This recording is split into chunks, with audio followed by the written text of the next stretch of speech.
my name's Olivia. If you have not been here before, if you have, welcome back. Today we are going to be doing a little bit of a book unhaul, and when I say a little bit, I definitely don't mean that this book haul is small by any means. There's actually about 35 books here, and for a variety of reasons I just wanted to unhaul some books at the beginning of this year, mainly because I realized my shelves are constantly exploding. There's books everywhere in this room.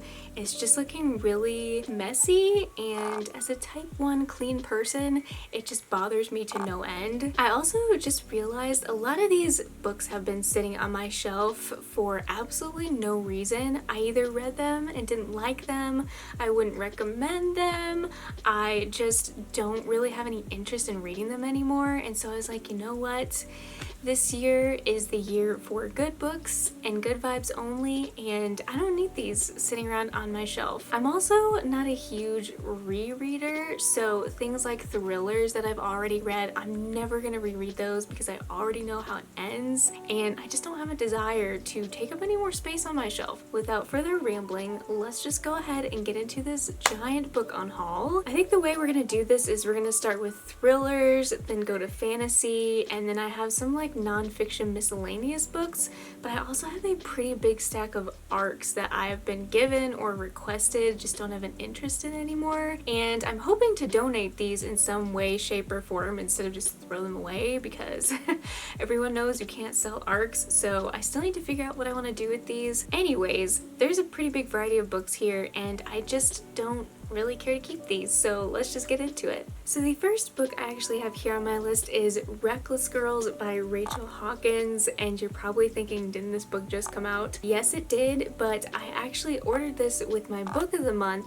and then also unsolicited got sent a really cool PR package from the publisher that had this book inside. For obvious reasons, I really don't need to keep 2 copies of the same book. I'm gonna be giving this away to a friend. I do still have an interest in this book, but yeah, just don't need 2 copies on my shelf. These next couple thrillers were honestly pretty mediocre in my opinion, and I just don't really care to own them anymore.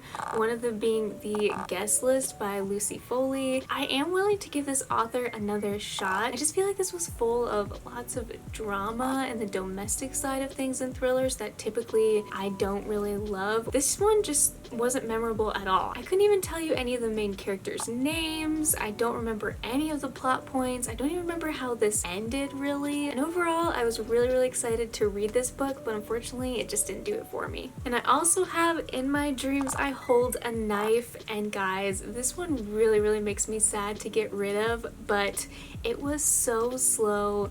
It was not what I expected it to be at all. It was marketed as like a mystery thriller, but really this is more literature thriller, if that makes any sense. I did like the friend dynamic in this one of all the 6 friends going to college together. We kind of unravel the mystery of this murder and what happened, and I did see some of it coming. I wasn't really surprised by it, so overall this one just wasn't for me, and I feel like everybody rants and raves about this book, but I just didn't really care for it. Please don't take my opinion to heart. You may actually like this one. The premise sounded awesome. Everyone on Bookstagram was talking about it, so I gave into the hype, and unfortunately it just didn't carry through for me. I also have here The Last Flight that I think I ended up picking up really cheap at one of my local book thrift stores, and I read this during a 24-hour readathon, I believe. I picked this one up because it sounds so cool with these 2 women switching lives at an airport and trying to fit into the mold of the other person's life. And the plot twist I remember being pretty decent, but I read this for a 24-hour readathon, and honestly, I can't even tell you anything about this book. It just wasn't memorable enough for me, but I really did enjoy it while I was reading it, but just not one I'm gonna reread, not one that I think I would lend out to people, so I just don't think I'm gonna hold on to this one. I also have My Lovely Wife. This book was so fast-paced and I loved it while I was reading it, and this is one of the few books that I can say that I saw the end coming in this one, which I think kind of let me down a little bit because I really like to be shocked with my thrillers. If I can guess what's happening without even trying, and I usually get a little bit frustrated, a little bit disappointed. That's not to say I will never pick up another one of her books. I really want to read, I think is it For Your Own Good? I know a lot of people really do enjoy this one. Like I said, I read this in like 2 days or something like that, which is really not typical for me. I had a fun time with it. I do remember the ending. It's not one that I'm gonna reread. And yeah, just another one of those thrillers that I really don't need to hold on to for any reason. This book I've probably had on my shelves the longest out of all of these books. Like I keep thinking I'm gonna come back to it and come back to it, but I kind of have this mental rule now that if it's been a year, even 2 years, and it's still sitting on my shelf and I haven't picked it up, that it's just time for it to go. That is The Cuckoo's Calling by Robert Galbraith. You guys know that this is actually J.K. Rowling, and I know nothing about this other than I believe it's a detective that investigates a superstar or supermodel's suicide. So I don't really have any interest in detective stories.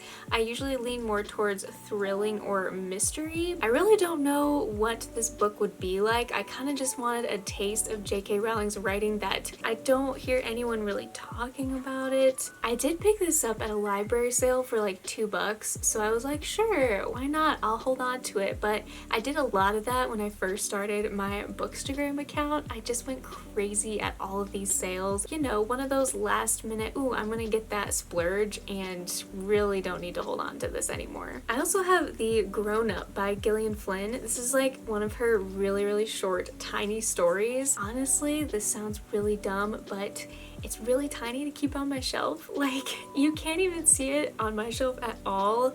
And I read this once. I don't think it's one that I will read again. It was a really creepy, just quick, fast-paced story. Really good for like a 24-hour readathon or a readathon in general. I don't actually know if Gillian Flynn is the author for me because this is the second book I read by her, and while I did enjoy it, didn't really give it the highest rating. I don't really have a desire to keep this for any reason. Another one of those thrillers that has been sitting on my shelf for way too long that I just do not really have a desire to read is Something in the Water by Catherine Steadman. I believe she has come out with quite a few thrillers since this one. This was a Reese's book club, and I think I actually got sent this in some type of book box when I first started my Bookstagram account, and so I was really stoked that, you know, someone had sent me a book box. Still have not picked this up. It's been like 4 years, and I don't know anything about this other than there's something in the water. I think it has to do with this couple that goes on a honeymoon, so I'm really not interested once again in kind of like domestic themes. I've also seen kind of crappy reviews about this one on Goodreads, so that kind of has turned me off for quite some time. If you did like this one and convinced me to keep it, I may actually hold on to it. It's been on my shelf for way too long, so it's time to say goodbye. As you all know, I am trying to read quite a few series this year and finish series, start series, especially ones that I already own.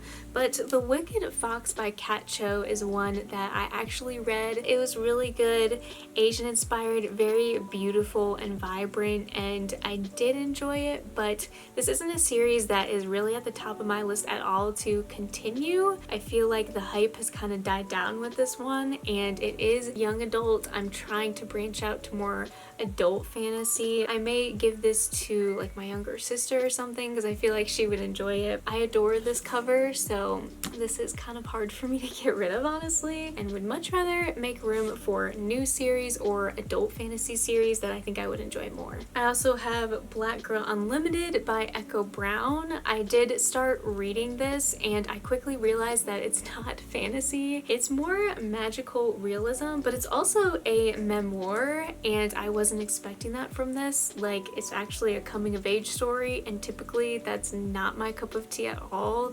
I started reading it and I was like, this isn't what I thought it was gonna be. Nothing against that genre, the author, or anyone, but I think this was marketed in a way to be fantasy. That's what I expected. I was kind of let down. I did give it a shot, but I did overall end up DNFing it, so I'd prefer to donate this or give it to someone that I think will enjoy it more than I will. This next book, I'm honestly still debating if I want to get rid of. I want to hold on to it because I love the cover and I really love Seanan McGuire, but it's Over the Woodward Wall UNHAUL, and this was one of her series that she started after The Wayward Children and after Middle Game, so I was really hoping to love this one. But honestly, this is probably one of her books that I have enjoyed the least. There was really no plot point to this other than we have two children that kind of go through this wall and stumble upon this whole different world, and they come across these weird, interesting creatures, but their overall goal is just to make it back home. And I was really bored with this one. There's actually one other book I know in this series that is out right now, and a third one is currently being written or published. Really just doesn't compare to the Wayward Children series. We have the same kind of quirky children, but this just did not stick out to me at all. It kind of got political at the end. It seems really out of place and really forced. Probably won't be holding on to this one, but I also love Shauna Maguire, so I'm like conflicted whether I want to keep this one or not. And I also have The Mortal Instruments, City of Bones. This is the only one that I have in this series. I read up to number 3 or 4 and just don't really have a desire to continue on. Don't really have a desire to own this series because there is so many. I think I own the Dark Artifices and the Infernal Devices, the first one in both of those series. I just don't really have a desire to continue. I feel like I also just kind of missed out on this series prime time era where everyone was enjoying it. I don't see a need to keep this. If I do want to reread it or own it, I do have a Kindle, so I can just go that route. This next book kind of just makes me laugh to even look at this because this is another one of those books that I have had for ages, since the beginning of time. When I first discovered Reagan from Peruse Project, she was actually doing a reading vlog on this book called Poison Study, and I really don't know anything about this book, but back then I do remember thinking like, oh, the fact that she has to taste, I think, the king or commander's food to make sure it's not poisoned sound really cool and high stakes. Me with my naive reading taste, it is a pretty high rated book on Goodreads, and I know a lot of people really consider this kind of a classic fantasy series or fantasy book, but this was released in 2005, so it's really old, and I just don't have a reason to backtrack or go back that far in time and read fantasy books. This author in her writing has actually been compared to Sarah J. Maas, which is what has kept me holding on to this book because I feel like I would enjoy it, but the fact that there is more romance involved in this kind of puts me off a little bit because I really like world building and characters rather than the romance side of fantasy. Yeah, I just don't think overall that this one would be for me, but if you have read it and you do think I would like it, please convince me in the comments to keep it because I'm not opposed to keeping this if you all want me to read this. This book sounds crazy, like absolutely nuts, which is why I've kept this because it has piqued my curiosity for so long. It's actually one in a series. The second one is called Only Ashes Remain. This one is called Not Even Bones. I got it in a book box of some sort at some point a long time ago and kept telling myself I would read it around Halloween or spooky season. Get this, okay? We have a daughter and her mom. Her mom sells people's body parts on the black market. Yeah, not even kidding. Seriously, sounds messed up. So one day, Nita's mom's about to do her job on this supernatural creature and Nita's had enough. She's like, Mom, stop. I really want to know this person and know what these supernatural beings are doing and who they are. And so she kind of puts an end to this overall job that her mom has. Honestly, I'm still kind of intrigued enough to hold on to this one, especially because Goodreads actually has some pretty decent reviews about this, but I think I'm gonna give it up because it has been sitting on my shelf for way too long, and it also just kind of sounds really gross if I'm being honest. Now we're gonna get into some of the random miscellaneous books that just don't spark any joy or interest for me anymore, starting with the Blankets graphic novel. I did just read this one for a 24-hour readathon, and honestly, I didn't really like this much at all.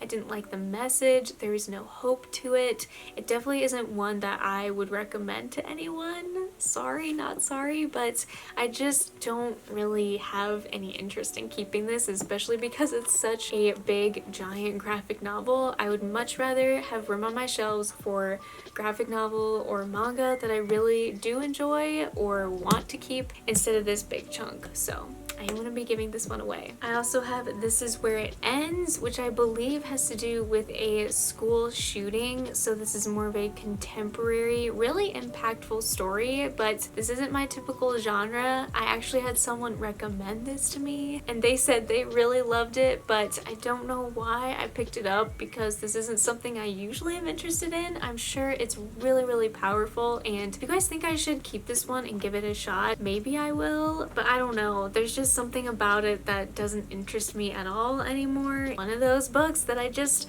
don't want to read. Then I also have the Wednesday Letters by Jason F. Wright.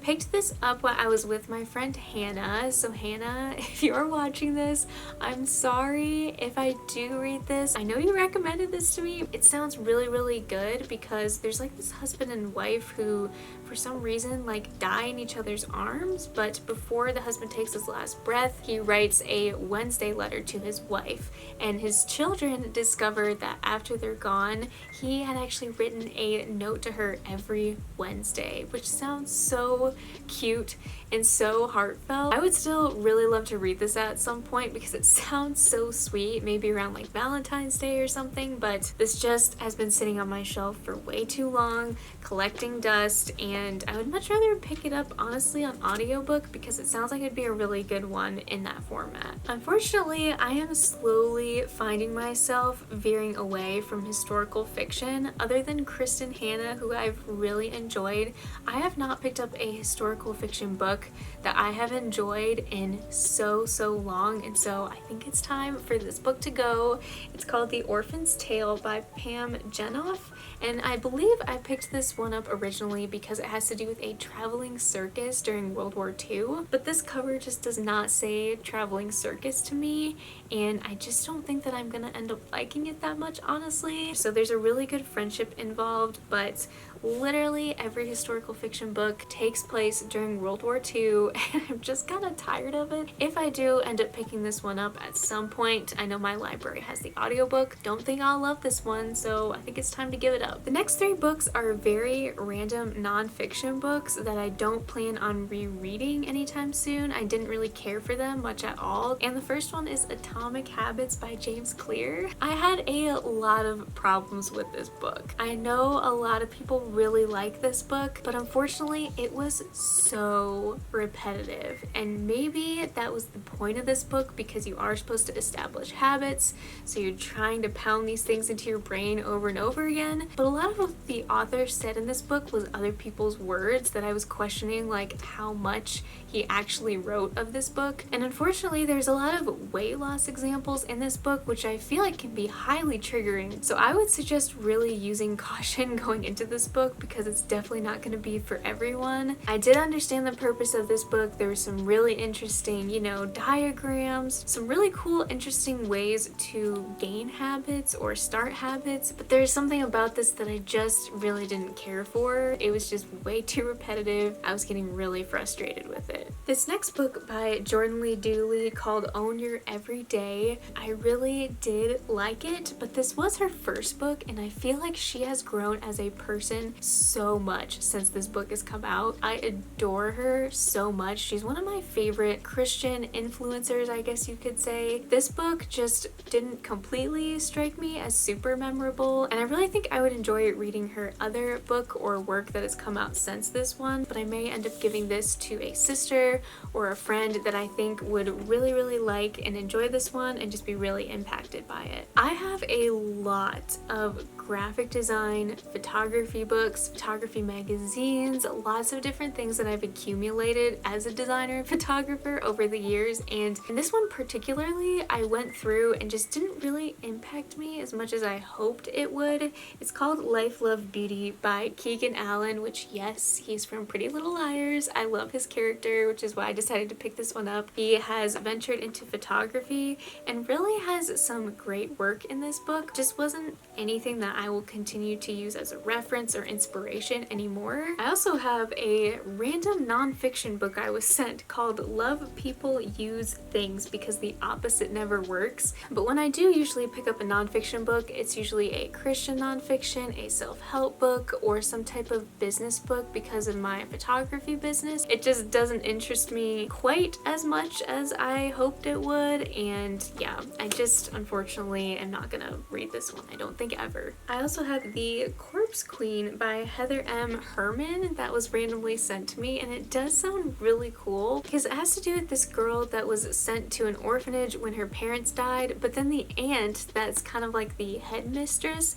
they find out that she actually has this job where she robs graves, and then like a murderer is on the loose or something to that extent. But this isn't one that's at the top of my list, and I have a ton of other fantasy books and fantasy series that I'd prefer to get to right now. This next book cover may be a little scary, so just forewarning you all, I don't typically read horror. This was randomly sent to me. It's called Nothing But Blackened Teeth. I know nothing about this, but I think it's like a Japanese novella on death or something. It's just a horror book that I don't think I will ever read. Really funny that I got it, and even funnier that I keep seeing a lot of popular booktubers actually pick this up and rate it on Goodreads, which has me a little bit curious. This cover definitely does not have me that curious. The only reason why I've held on to this is because it's blurbed by Shauna McGuire, N.K. Jemisin, T. Kingfisher, and Paul Tremblay. So I feel like those are all really popular authors that have recommended this book or blurbed it. Alright people, we are coming down to it. We have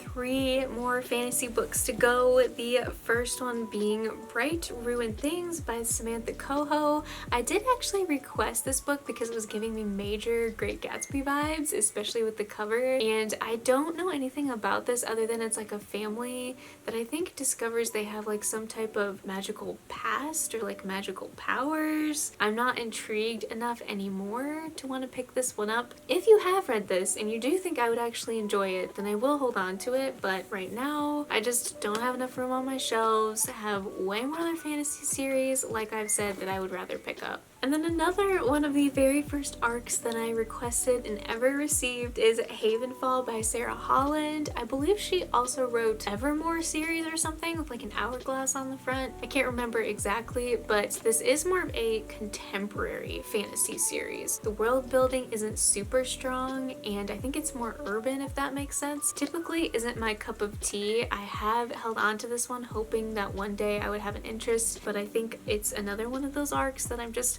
holding on for nostalgia, and I need to stop doing that. And then last but not least, I have The Library of the Dead by T.L. Hucho. I typically love everything, if not most everything, that Tor publishes, and I was really excited to hear about this one because it kind of gives vibes of V.E. Schwab, urban fantasy. There's ghosts, like our main character can talk to ghosts, and it just sounded really unique and special, and I picked it up in October hoping that I would love this, but a few chapters in I knew right away that it just wasn't the book for me. The characters were slightly annoying, the writing just was not my cup of tea. Really sad and disappointed by this one, but at least I didn't purchase it, I just got an ARC. But yeah, we'll be passing this one on to someone else that hopefully will enjoy it more than I did. Whew! Alright friends, I am exhausted after talking about all of these books, but I can gladly say that I feel so much better just getting rid of these books, giving them to other people that I know would enjoy them so much more, and I can actually fit all of my books on my shelves now, including my TBR cart, and it feels so good. There's absolutely no reason why I need to have a mess or stacks of books sitting around, so I feel so much better, especially going into this new year. I told myself that I would be more careful and more picky with the books that I pick up. If you guys loved any of these, please let me know. You might be able to convince me to keep them. But thank you once again for always watching and always supporting my channel. I hope you guys are having an awesome day whenever, wherever you're watching this, and I will see you in my next video.